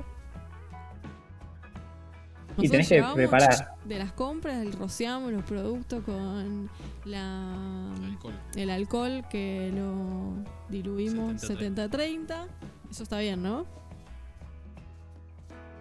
Sí, creo que supongo. Sí, tiene que estar 70%. Sí, exacto. 70-30 está bastante bien. Pero lo hacemos directamente, no limpiamos antes ninguna superficie, ningún paquete, nada. Y o sea, no tiene, la verdad, mucho sentido, por ahí no tiene. ¿Sabes? Qué sé yo, no es, el efecto desinfectante no es instantáneo, ni del alcohol, ni de la lavandina, ni de nada. Hay como un tiempo que tiene que pasar para que se mueran los microorganismos. Si vos rociás así nomás y agarrás y lo guardás y no dejaste actuar bien, casi es como si no hubieses hecho nada. Es rociar, no secarlos inmediatamente. Primero limpiarlo, que lo limpiamos con un trapo, con un paño. Agua, sí, con un paño. Bien, primero los limpiamos, después los desinfectamos. Y además dejamos esperar aproximadamente ¿cuánto tiempo? Y entre 5 y 10 minutos ya está. Y los volvemos a secar y los guardamos en cada alimento o cada envase en su lugar. Sí. ¿Con eso sería suficiente? Sí, con eso ya está bastante bien, sí. ¿Viste? Más pasos vamos a tener que hacer. Cada vez se pone más complicada la cuarentena. Bueno, pero yo te estaba... mirá, menos mal que te pregunto, Lautaro. Yo estaba convencida. Primero... sí, los medios de comunicación tampoco aclararon mucho. No están informados, claro. Te vamos a exprimir. Entonces, hacemos las compras o recibimos algún producto, lo limpiamos con algún trapo y después lo desinfectamos y lo dejamos actuar. Después lo guardamos. Y el alcohol tiene que estar 70-30 y la lavandina, yo por ejemplo puedo ya hacerme un recipiente con lavandina y usarlo varias veces. Te podés preparar un balde y, a ver, en realidad si es un balde lo podés usar en el momento o podés guardarlo en una botella de lavandina vacía vieja. Es importante porque como son opacas, porque la luz inactiva la lavandina, entonces tiene que ser opaca y podés guardar la dilución más o menos un día, no más que eso. Cosa que hemos hecho mal. Primero, envase transparente, no Estamos opaco. sanos de casualidad. Exacto. Y Sí, es que además, estamos sanos. no, mentira. Y además, que duró, o sea, hemos usado el preparado de lavandina, la Muchos lavandina días diluida después. muchos días, o sea que no desinfectamos nada de lo que usamos con eso. Solo perdimos el tiempo. Sí, aparte, lo más grave igual de realidad de eso es que literalmente, o sea, depende de dónde lo uses, te estás fumando el cloro directamente. Como es un gas, si lo usas en un espacio chico, te fumaste el cloro, y el cloro es más tóxico que el coronavirus. Tipo. Van a tomar esta frase todos los medios, ¿eh? Bueno, me estoy preocupando. No sé los oyentes si estarán revisando cuáles son sus protocolos de higiene cada vez que hacen un mandado. Hay que rever los Pero protocolos caseros. nosotros, por lo menos acá, en un minuto tenemos que rever los protocolos que estábamos aplicando. ¿Alguna otra aclaración? Podrías hacer una infografía, que estás con todo, Sí, con las infografías. estoy capacitándome como docente en la virtualidad y las infografías están buenísimas. Sí, vamos a hacer una infografía de un vinito. ¿A otra cosa que la infografía debería tener, Lauti? De cuidados durante la pandemia, de higiene. A ver, yo personalmente igual limpiar todo lo que traes de hacer las compras lo considero exagerado. Pero bueno, igual si te vas a paralimpiarte bien y hacelo bien. Pero bueno, igual otra cosa que igual se aclaró bastante ya en los medios de comunicación, el tema de que es mucho mejor lavarse con agua y jabón que usar alcohol en gel. De hecho, usar mucho alcohol en gel es tal vez contraproducente. Porque en las manos propias hay como bacterias que no son patógenas y que protegen contra bacterias o microorganismos que sí son patógenos. O sea que si estamos en casa es innecesario higienizarlos con alcohol en gel y más vale nos lavamos las manos con agua y jabón. Sí. Otra cosa que hacemos mal. Vamos sumando cosas que hacemos mal, pero vamos a mejorar. No, che, yo eso lo hago bien yo. Yo llego acá y con alcohol en gel. No, yo me lavo las manos con detergente. Vamos a ver. ¿Qué otra cosa? Es un poco más, el detergente te reseca un poco más las manos igual capaz. ¿No? Voy a usar de glicerina entonces. Oh. ¿Alguna otra recomendación? No, y eso de que así como hay un tiempo para lavarse bien las manos, lo mismo para cuando vas a desinfectar, o sea, hay un tiempo que tenés que dejar actuar. Pero ¿se sabe a ciencia cierta lo que dura el virus en la superficie? Si es que dura o que no, si adhiere. De eso hubo millones de versiones. Sí, se sabe que es un virus que está envuelto. O sea, la envoltura es una bicapa, o sea, son de lípidos, lo que hace que sea muy lábil. O sea, con agua y jabón ya recontra alcanza. O sea, es como grasa en un plato. O sea, le pasas detergente y ya está, ya lo inactivas. O sea, la ventaja que si quiere es esa, que es muy lábil. Al mismo tiempo es muy contagioso. Sí. ¿O es Pero producto de que existe mucho tiempo en las superficies o por otro motivo? No, eso es más por la característica de cómo actúa y cómo infecta. O sea, la gran ventaja que tenemos hoy es eso, que resiste muy poco en cualquier superficie. Bien, hasta que mute. Mate a todos. Tengo una pregunta de un oyente que nos dice: Alta columna.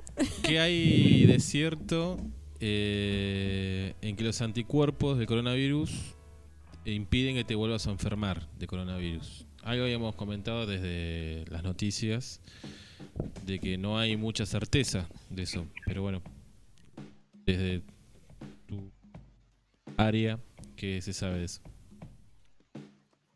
O sea, realmente cualquier tipo de infección, o sea, de cualquier virus va a generar anticuerpos específicos. No hay razón por la cual este virus no los vaya a crear. O sea, si vos te infectaste vas a inmunizar. Después el tiempo varía, desde meses, años o semanas, no sé, eso es lo que quizás no se sabe todavía. Pero que nos vamos a inmunizar, si vos te infectás, te inmunizás. Entonces la teoría de la inmunización de rebaño, eso podría ser factible. De que cuando una gran parte de la población se contagie, baje lo contagioso del virus. Sí, pero sí, no, porque en realidad el riesgo de eso es la cantidad de casos que vas a tener en simultáneo. Y después el hecho de que la inmunidad tampoco es infinita y tiene una duración y no puedes, digamos, librarte a eso porque en un año capaz que estás en la misma. Bueno, así que esto que es uno de los argumentos de los anticuarentena, lo tenemos que descartar. De que es mejor que nos contagiemos todos de una vez y listo. Y es lo que se está tratando de evitar. Tengo una otra pregunta de oyente. ¿Sirve preparar cloro en una botella? Esa es una pastilla de cloro y agua, Clara. Sí, para el tema es que no sabes cómo prepararlo, o sea, cuál es la concentración. Salvo que sepas cuánta concentración de cloro tiene la pastilla. Claro, ahí tendríamos que tener, porque a veces no, esa información no yo he comprado pastillas de cloro sueltas, no tenés ni idea. Claro, la concentración de cloro. En el envase que tiene el local estarán, pero cuando vos te lo pones en una bolsita. Cuando te lo vendan, no. Bien, así que habría que tener seguridad de la concentración de cloro que tiene la pastilla. Claro. Sí. O sea que más vale que desinfecte con otra cosa.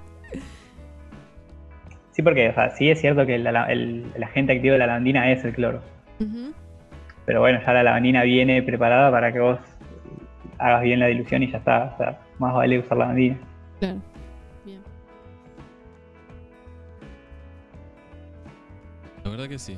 Y bueno, me da un poco de susto haber estado tan expuesto al virus.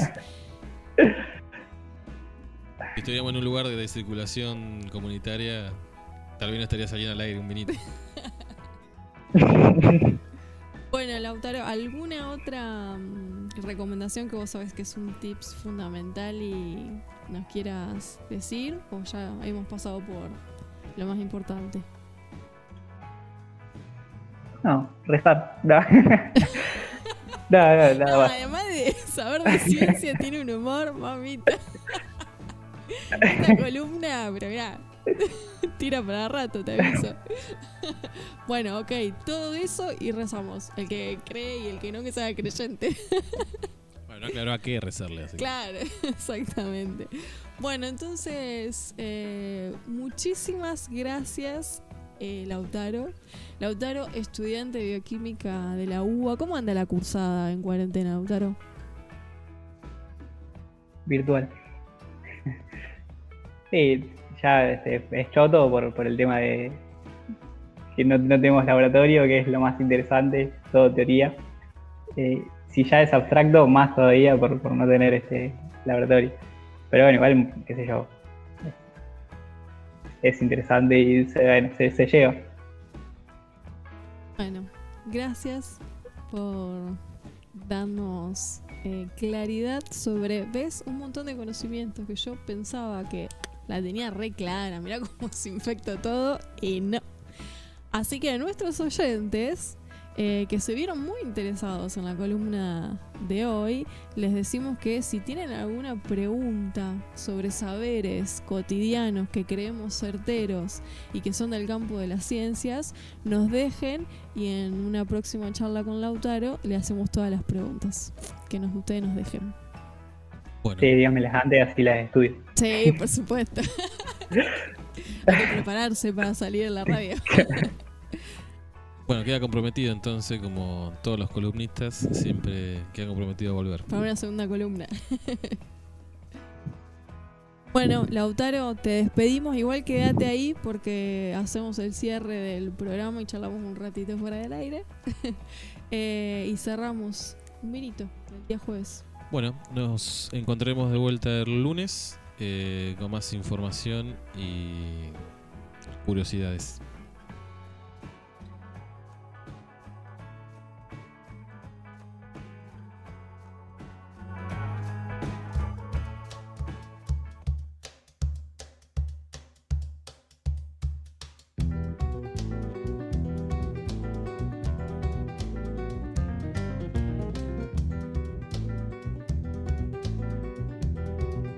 A las 20 horas te esperamos con actualidad, noticias, cine, espectáculos. Un programa más que casero mientras compartimos un vinito y las ganas de hacer radio. Encontranos en Facebook como Eustaquio Un Vinito, en Instagram Un Vinito Radio 20 o en Twitter @Un Vinito Radio. Contale a amigues, novies, amantes, a familiares amades y odiades. Un vinito, el maridaje perfecto para empezar la semana.